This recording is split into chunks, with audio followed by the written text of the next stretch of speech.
Olá, queridos amigos do programa Revista da Tarde. Eu estou aqui de amarelo. Não é por acaso, é porque o mês de setembro tem essa cor. É o mês da prevenção ao suicídio. E dia 10 é o Dia Mundial de Prevenção ao Suicídio. E é muito importante a gente falar sobre esse assunto. Para isso, nós convidamos algumas pessoas para estarem conosco hoje aqui conversando sobre a prevenção. E a primeira pessoa que nós gostaríamos de trazer o primeiro bate-papo é a Priscila Padilha. Ela é psicóloga e vem nos falar um pouquinho a respeito.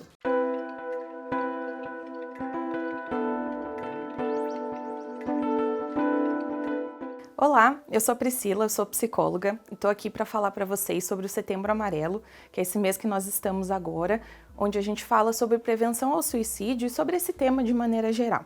Então, como que a gente identifica uma pessoa em depressão? Bom, tem alguns sinais, né? Os principais deles são um desinteresse por coisas que a pessoa gostava muito de fazer, coisas que agradavam a ela, coisas onde ela tinha prazer e ela deixa de ter. Uma tristeza profunda, né? E que não é aquele dia ruim que todo mundo tem, né? Mas é algo que se mantém aí por pelo menos 15 dias, né? E que realmente é muito mais intenso, né? Do que aquele dia mal que todos nós temos, né? Um outro ponto importante é a desesperança, que aí entra o link com o suicídio. Então a pessoa, ela não consegue, na verdade, né? Ver nada que traga esperança para ela. Né, as coisas que ela gostava, as pessoas que ela ama, o trabalho, os estudos, né, até mesmo o lazer, eles perdem ali aquela função, né, de trazer prazer para a vida dessa pessoa. Então ela fica completamente desesperançosa, ela não vê saída e por isso a morte se torna, né, na verdade, a opção que ela enxerga como saída, o fim do sofrimento. Muitas vezes essas pessoas elas se sentem um peso para as pessoas que amam elas, né, para as pessoas que elas amam. Então elas entendem que o melhor realmente é acabar com essa situação, né, de uma vez por todas, tanto por elas e pelo que elas estão passando, quanto para sua família, para os seus amigos. Abordar esse tema, né, com a pessoa que está passando por isso é algo muito delicado e é uma grande dúvida que as pessoas têm, né? Hoje mesmo até eu estava falando com uma mãe que me procurou porque a filha está nessa situação, né, de pensamentos suicidas, até mesmo de tentativa, e a dúvida é sempre essa, né, como que eu lido com isso, como que eu entro nesse assunto. Então, primeiro, se a pessoa que está nesse momento de sofrimento, ela está comunicando esse sofrimento, ela está pedindo ajuda. Né? Então a gente tem que acolher isso, a gente tem que se mostrar presente para essa pessoa, porque o que ela precisa, né, é entender que ela é importante, que ela faz diferença, que não importa o que ela esteja passando, ela tem pessoas por ela, né, que esse sofrimento tem sim como deixar de existir, né, se a gente procurar a ajuda correta, os profissionais capacitados para isso, e que principalmente ela tem pessoas com ela. E isso é o mais importante de ser dito para essas pessoas nessa situação. Quando a pessoa fala de suicídio, de pensamentos suicidas, de tentativas, até mesmo realiza as tentativas, não é chamar atenção de maneira nenhuma. A pessoa que está passando por isso, ela está num sofrimento extremo, né? Ela não encontra saída, ela não encontra motivação, ela não encontra esperança em nada na vida dela, né? Então é algo que a gente precisa realmente acolher, apoiar, se colocar à disposição dessas pessoas e ajudá-las a encontrar ajuda especializada. Isso é muito importante. Então, se alguém que está assistindo está passando por esse momento de sofrimento intenso, ou se você é familiar de alguém que está passando por isso, eu tô aqui para te dizer que dá para resolver, né? Essa é sempre a boa notícia. E a gente resolve isso apoiando, acolhendo enquanto familiares, enquanto amigos e levando essa pessoa até os profissionais que podem realmente ajudá-la, que no caso seria o psiquiatra e o psicólogo a princípio, tá? Então procure essas pessoas, procurem esses profissionais capacitados e eu tenho certeza que vocês vão encontrar aí um momento muito diferente do que vocês estão vivendo agora. Então é possível reverter essa situação.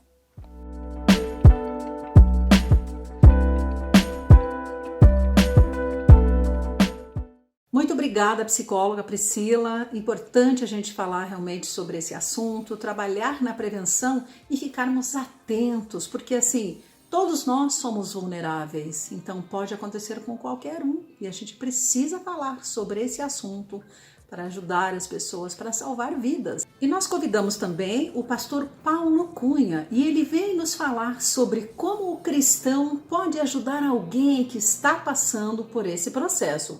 Alguém que de repente já pensou em se suicidar. Ele trabalha fortemente na prevenção. Então acompanhe esse bate-papo que tivemos com ele.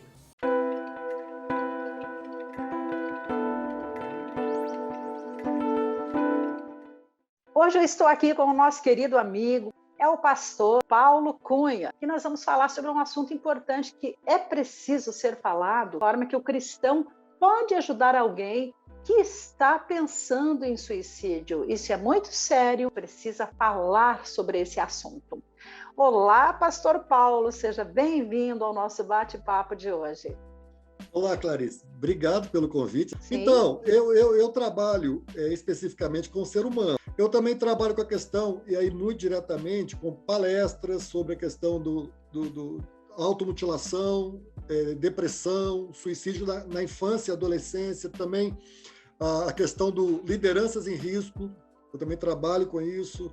A gente conversa, dá palestras sobre pastores que estão enfrentando problemas emocionais e estão com ideação suicida, e nós temos visto, infelizmente, noticiários que mostram, não todos os noticiários, mas dentro das nossas pesquisas e conversas, muitos líderes estão tirando a própria vida.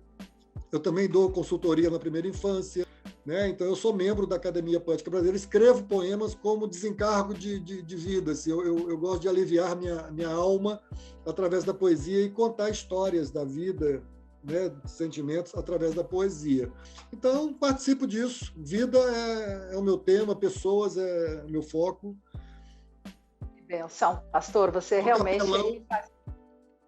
Olha, capelão, não é mesmo? Olha quanta coisa você faz. Obrigado. A gente só traz gente realmente que faz a diferença aqui no nosso programa, para trazer um pouco de esperança, para trazer conhecimento, para trazer realmente transformação, que é isso que a gente precisa. E você realmente tem feito a diferença, viu, pastor Paulo Cunha? Mas, pastor, vamos falar hoje sobre o nosso tema principal hoje, que é essa preocupação que a gente tem com o que a gente vê acontecendo no mundo, não é mesmo? Não é só na nossa cidade. Eu falo aqui de Curitiba, você está morando agora em Brasília, certo? Brasília.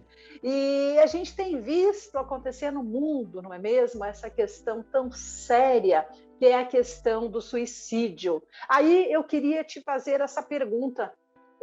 Como que está esse cenário, né? E como que o cristão, ele pode ajudar alguém que está pensando em se suicidar? Então, o cenário não mudou. Os dados são alarmantes. Por quê? Porque o suicídio, Clarice, ele tem tudo a ver com as questões emocionais do ser humano.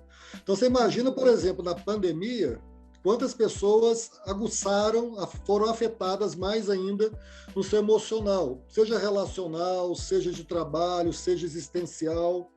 Então, isso que afeta. A grande problemática é que esse índice ele pesa muito em cima de jovens. Está entre as 3 principais causas de morte de jovens de 14 a 29 anos. Então, isso que pesa. Agora, triste. Muito triste. E se for atrás de dados, nós temos dados, por exemplo, entre os jovens, os negros, jovens da cor negra, suicidam mais que os jovens da cor branca. Aí você vai ver que existe num país, eu estou falando de Brasil principalmente agora, especificamente, embora no mundo também aconteça, no país existe a questão do racismo e também da desigualdade racial, não só social, racial. Quer dizer, porque você é desta raça, você é inferior a outra raça e você tem menos oportunidade. E aí tem bullying, tem muita coisa. Então, assim, o quadro não mudou muito. Nós temos uma média de 1 milhão de pessoas no mundo se suicidando por ano. É muito alto esse número, não é? Muito alto, 2.000 e pouco por dia, que dá a cada 40 segundos uma morte. Sem contar que a cada tentativa que é conclusiva, que é um êxito que ninguém queria que tivesse, 4 são tentadas e não aconteceram. Então, nós temos uma proporção de tentativas ainda muito maior. Se você pensa 1 milhão de mortes, você pode pensar em 4 milhões, no mínimo, de tentativas por ano. Sim. Agora, é possível prevenir isso, pastor? De que forma que, assim, nós cristãos podemos contribuir para essa prevenção? Porque eu acho que o trabalho da prevenção é muito importante, não é mesmo? Nós, como igreja, como pessoas, como cidadãos. Sim. Olha, toda prevenção começa com o entendimento de uma realidade que está à frente de nós. O problema é que a gente tem muito tabu, mito, e a gente vai criando essas ideias na cabeça porque às vezes não é comigo, não é que está do meu lado, então não existe, mas existe. E outro mito é que dentro da igreja, porque tem a palavra de Deus, não existe. Existe. Tanto é que pastores e pastoras, líderes, tiram a própria vida. Então, assim, para a gente poder combater ou enfrentar o fenômeno, a gente precisa ter uma consciência de que é real e também aprender ou entender que existem caminhos para poder ajudar. Só uma frase do Centro de Especialistas Psicólogos que fala o seguinte, dados que eles abordaram já com muita precisão. 95% dos casos de suicídio, cada 100, 95 poderiam ser evitados se tivesse ajuda. Olha só. Aí então que, olha, a necessidade de ajudar as pessoas. Exatamente. A importância de se ajudar. Exatamente. O que acontece é que as pessoas têm medo. Por exemplo, lá atrás, quando Goethe escreveu um livro chamado lá, que fala de uma situação de um jovem Werber, um jovem Werber, ele escreveu do rapaz que se apaixonou e tudo, e teve essas frustrações emocionais e deu um tiro na cabeça. E isso, na Alemanha, gerou um fator repetidor, que a gente chama. Quem lia o livro. Então, a grande problemática do suicídio é falar do suicídio, não falar sobre suicídio, suas causas, né, as causas dele, suas soluções e como ajudar. Quando você fala e aí a internet prejudica muito, porque tem muita gente que fala, até a televisão aberta ou fechada, ela noticia o suicídio. Ela não fala das razões e como superar o suicídio. Então, quando você fala muito de uma coisa sem ensinar o contrário, sem dar contrapartida, sem dar solução, as pessoas só se fomentam daquela tragédia. Como fazer isso? É preciso falar mais de vida? É preciso mostrar que a vida vale a pena? Explica para nós na prática, então, como que a gente pode fazer, então, para ajudar essas pessoas, né? O que tem que ser feito? Então, o cristão tem duas formas de pensar cristão: igreja, comunidade, e indivíduo, o que crê, o cristão.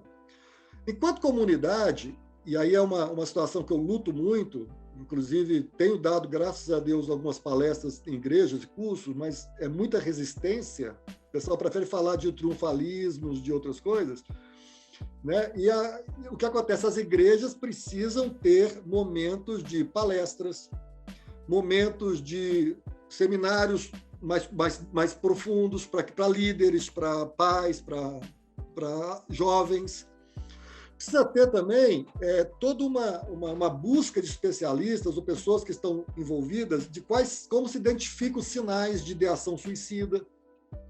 Porque a gente pensa que está chamando atenção, a gente pensa que é besteira, a gente pensa que vai passar daqui a pouco, e não é assim. E desmistificar algumas coisas. Eu escuto assim, às vezes, em palestra, mas se alguém quer se matar, vai se matar de qualquer jeito. Não, errado. Quando se trata de situações de ideação suicida, na verdade, a pessoa está com dificuldade de viver. Não necessariamente que ela queira morrer. Ela está dando um grito de socorro, às vezes, né? Por exemplo, está gritando por ajuda. Automutilação. Nós temos hoje 17% da juventude brasileira que se automutila. 17%, a cada 117 se automutila. Eles estão gritando, eu não quero morrer, por isso eu estou me cortando, porque a dor emocional está tão forte que eu estou transferindo para a dor física, porque eu não quero chegar ao extremo. Às vezes, com o tempo, vai passando para o outro lado, começa a querer matar mesmo. Mas, assim, a princípio, as pessoas estão dando sinais. Então, elas precisam de que alguém veja esses sinais e ajude. E aí é uma situação que precisa ser trabalhada na igreja, que as pessoas precisam também compreender, porque perto da gente pode ter alguém. Vou dar um exemplo. Uma vez eu recebi um telefonema. Uma pessoa, então, ela ligou para mim e falou assim, eu tô ligando para me despedir de você, porque eu gosto muito de você, e eu vou me matar após esse telefonema.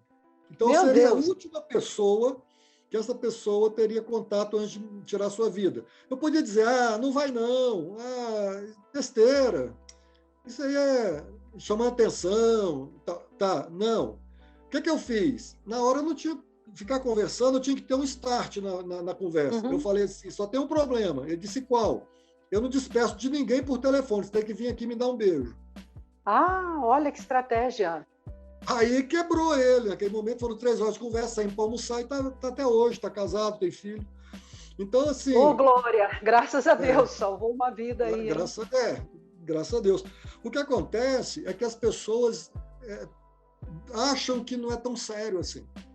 Mas é sério, né? Tem que estar atento, né, para os sinais, como você falou, pastor. Pastor, as pessoas que estão procurando, digamos assim, uma ajuda e querem aí conversar com você, é possível? Você teria um contato? Para que, de repente, alguém que está nos ouvindo aqui, nesse momento, e está com pensamento suicida, de repente, e pode acontecer com qualquer pessoa, não é mesmo? Então... De repente, se a pessoa está precisando de ajuda e quer bater um papo com você, essa pessoa pode conversar contigo? Pode. Eu converso, inclusive, algumas eu dou online. Eu tive uma agora com uma vereadora de Curitiba, e na hora perguntas vieram. Então, assim, mas mesmo depois eu recebo. O curso que eu dei agora de 12 aulas, eu tive várias pessoas me procurando, várias pessoas. Eu falo sempre, eu não sou psicólogo, eu não vou fazer psicoterapia, mas eu indico. Não indico nem o psicólogo, eu indico que se faça. Procure um psicólogo, uma psicóloga, procura ver. Se você achar, não identificou, procure outro, igual médico. Três opiniões, se for o caso. Mas não deixe de cuidado. Outra coisa é que, assim, as pessoas não devem ser só orientadas, elas devem ser, de fato, acompanhadas. Então, eu me coloco à disposição até que a coisa comece a ficar melhor. Mas, assim, as pessoas ao redor, como é que o cristão pode ajudar uma pessoa com ideação suicida? Eu coloquei algumas questões simples aqui. Percepção. Assim, saber olhar a pessoa com um olhar humano, ou seja, não julgar a pessoa antes de saber exatamente o que ela está passando. Porque, sabe o cuidado que tem que ter? Hoje eu tenho acompanhado algumas pessoas, Clarice, com isso. O que é? Uma mãe, uma filha adolescente, ficou chamando a atenção dela e ela era muito atarefada. Depois, deixa disso. E aí vai passar. Ela só dava assim. E a filha se suicidou. A mãe está com depressão por causa de culpa. Poxa. Porque não... É preciso dar atenção, né? Esse ouvir efetivo, não é mesmo? Esse ouvir a pessoa um pouco, às vezes, a pessoa só precisa ser ouvida. O princípio é esse. Você imagina se eu no meu telefone tivesse pensado assim, desligado, e acontecesse? Como é que eu me sentiria depois disso? Pelo menos eu tentei e consegui, graças a Deus. Mas tentei. Se eu não consegui, mas eu tentei. Eu fiz o que pude para ajudar. Então, por exemplo, percepção, buscar conversar com a pessoa. Quer ver? Nós estamos falando de cristão, então vamos pegar a Bíblia. Jesus no caminho com os discípulos de Emaús, no caminho de Emaús. Jesus percebe que eles estão entristecidos, semblante caído, cansados. Eles estão desesperançosos, estão mal porque foram muitos anos pensando expectativa, o restaurador de Israel. Então, eles tiveram uma frustração muito grande que afetou e estavam voltando para Emaús. Jesus chega perto deles e pergunta, por que vocês estão tristes? O que está acontecendo com vocês? Por que vocês estão pensando nessas coisas? Então, por que a gente não faz isso no dia a dia?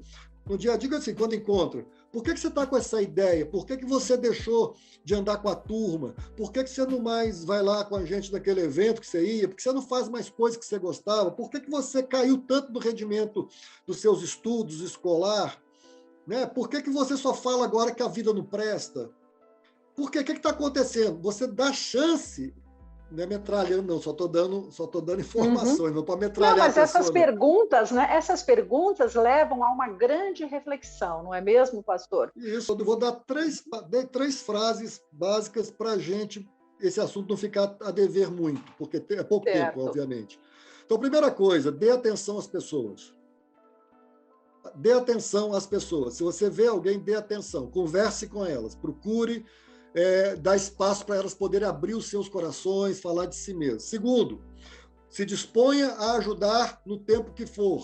coloque-se à disposição da pessoa. E terceiro, provoque uma motivação para ela buscar uma ajuda. De aconselhamento pode ser pastoral, mas também de psicoterapia, porque isso vai ajudar muito e ameniza muito. Então, esses 3 pontos são básicos. Dê atenção, converse em ambientes tranquilos e com tempo, e se dispõe a ajudar a pessoa, né, que é isso, e oriente a pessoa a não lutar sozinha, buscar ajuda.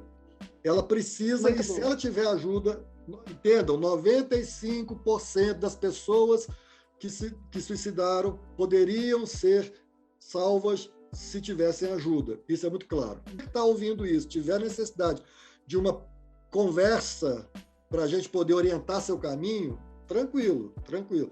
Volto a falar, não faço a consulta de psicoterapia, não atendo, porque isso é dever e é obrigação. E é quem está capacitado, qualificado, que é o psicólogo, Claro. um psiquiatra, se o seu caso precisar de... Só mais um detalhe, Clarice, para terminar mesmo. Sim. Sim. Vamos acabar com o mito de que quem pensa em suicídio tem transtorno mental. Pode ter também, mas nem todo mundo tem transtorno mental, pensa em suicidar, e muita gente que não tem transtorno pensa em suicidar. Então, as causas são diversas. Tem que atender, tem que conversar e tem que ajudar a pessoa a se descobrir.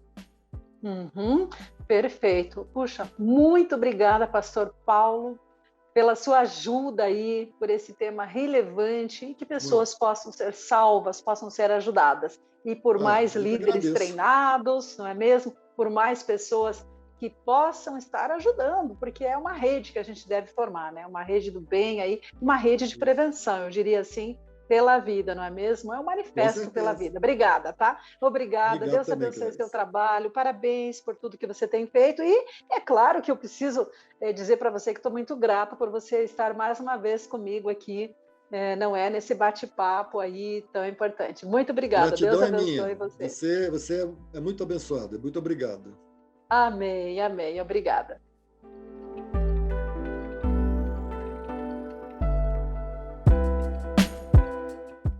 Muito obrigada, pastor Paulo Cunha, por estar conosco, trazendo tantos esclarecimentos sobre a prevenção ao suicídio.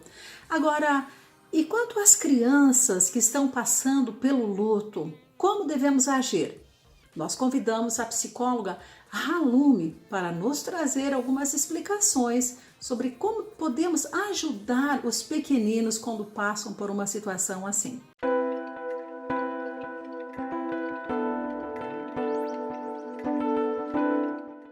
Olá, hoje estamos aqui com a nossa querida convidada, ela é psicóloga, se chama Halume Matsuzaka e ela veio falar conosco sobre um assunto muito importante, não é um assunto fácil, mas que é necessário a gente falar sobre esse assunto.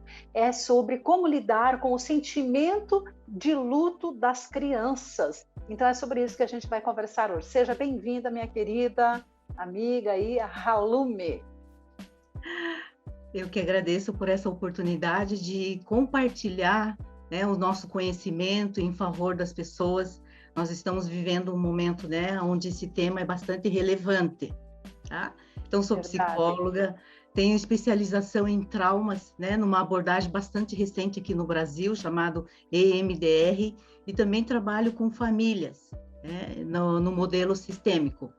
Então, como a Clarice falou, como lidar, né? E a primeira coisa é respeitar a idade, né? Nós temos fase do desenvolvimento e a infância vai até em torno de 12 anos. Então, para as crianças bem menores, até uns 3 anos, ela não vai entender muito o significado da morte, né? Eles entendem mais como uma ausência. Olha-se nos desenhos e vê assim, desapareceu, mas retorna, né, nesses desenhos. Então, é assim que as crianças também percebem. Tanto que, para ilustrar, eu quero até trazer, né, a gente, numa situação, uma criança lá está tomando banho e o maior de 3 anos está vendo essa criança, o bebezinho tomar banho e fala, mamãe, por que você está segurando a cabeça? A mãe fala assim, porque se eu soltar, a criança vai, né, beber água vai morrer. Mãe, então solta só um pouquinho para eu ver. Quer dizer, não tem noção do que significa a morte. Né? Sim, não tem essa visão ainda de mundo, né? De nada ainda, né? A criança com É, determinada não idade. tem Então, retorno. é um desafio estar explicando esse assunto tão delicado. Eu já penso, Halumi, que é um assunto difícil de estar falando até com um adulto, então imagina com uma criança. Então, Halumi, como será que os parentes vão conseguir explicar para essa criança? Não é verdade que, de repente, o pai já não está mais ali, ou a mãe, ou até o irmãozinho, ou alguém da família? Sempre que possível, usar a verdade, né?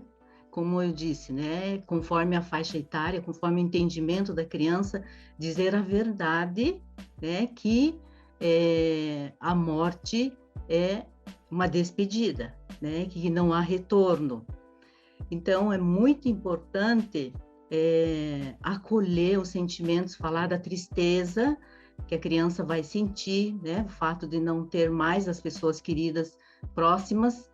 E aqui a gente diz muito, né, sobre essa questão de evitar o uso de metáforas, né? Ah, agora Deus levou, a criança pode achar que pelo fato de Deus ter levado, né? E ele é uma pessoa mal, né?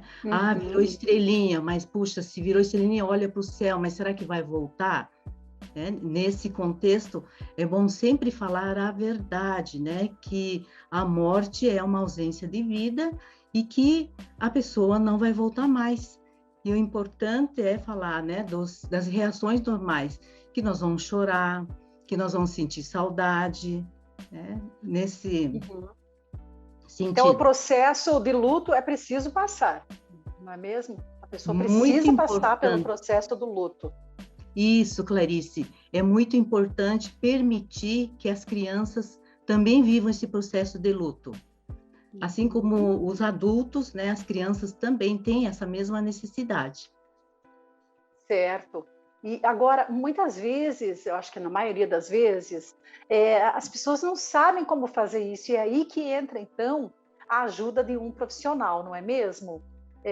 Daí precisa procurar ajuda de um psicólogo, de alguém que possa estar dando esse apoio, não é? Porque a pessoa fica tão abalada, a família às vezes fica tão abalada que não sabe por onde começar, então acho que aí seria importante procurar ajuda, não é verdade, Halumi?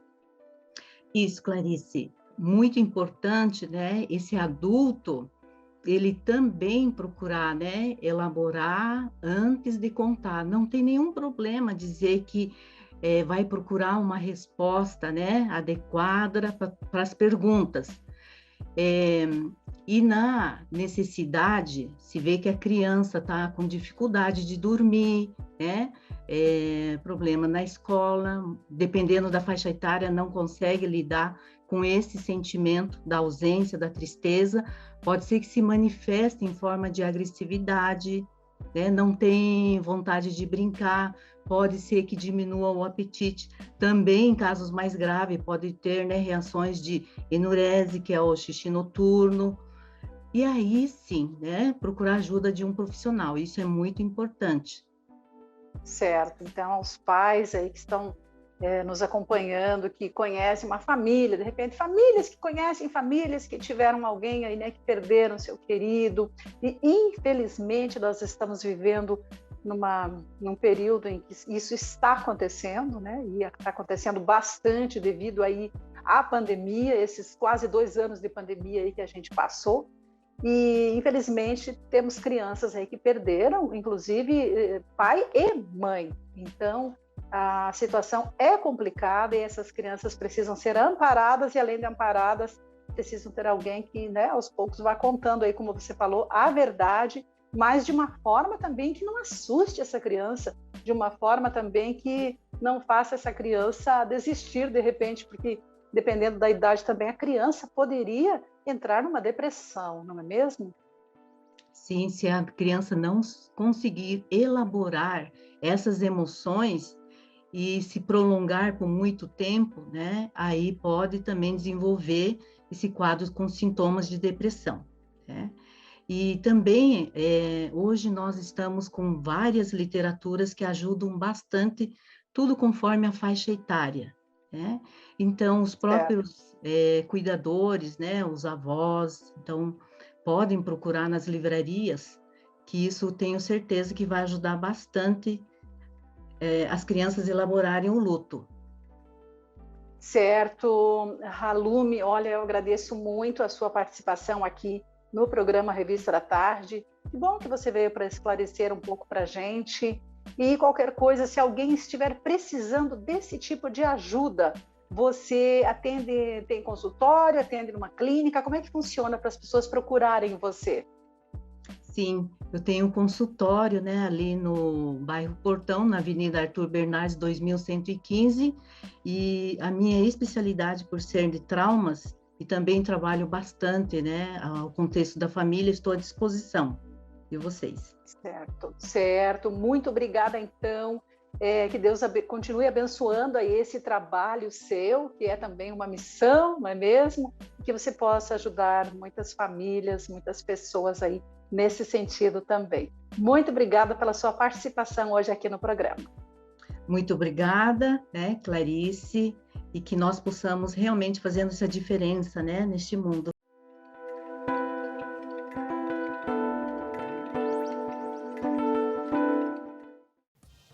Muito obrigada, Halume, obrigada pela sua participação. Eu agradeço a todos que estiveram conosco hoje aqui no Revista da Tarde, falando sobre esse assunto que realmente é um assunto pesado, não é um assunto fácil de falar, mas nós precisamos falar sobre a prevenção, precisamos fazer algo.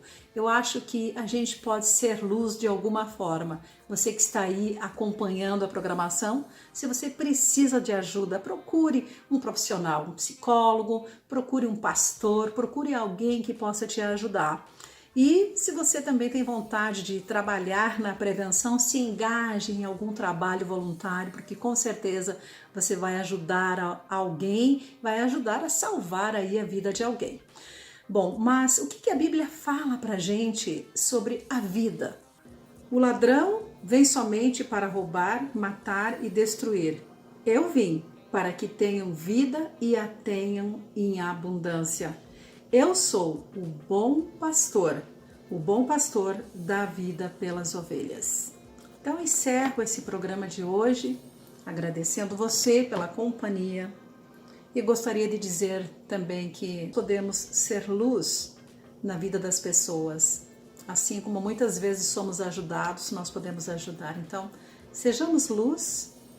E se você que está ouvindo esse programa, ouviu tudo que falamos aqui sobre prevenção, precisa de ajuda, não hesite em procurar alguém que possa te ajudar, tá? E o programa Revista da Tarde está à disposição também, se você quiser entrar em contato conosco. Eu deixo aqui o meu beijo carinhoso. Deus abençoe grandemente a sua vida.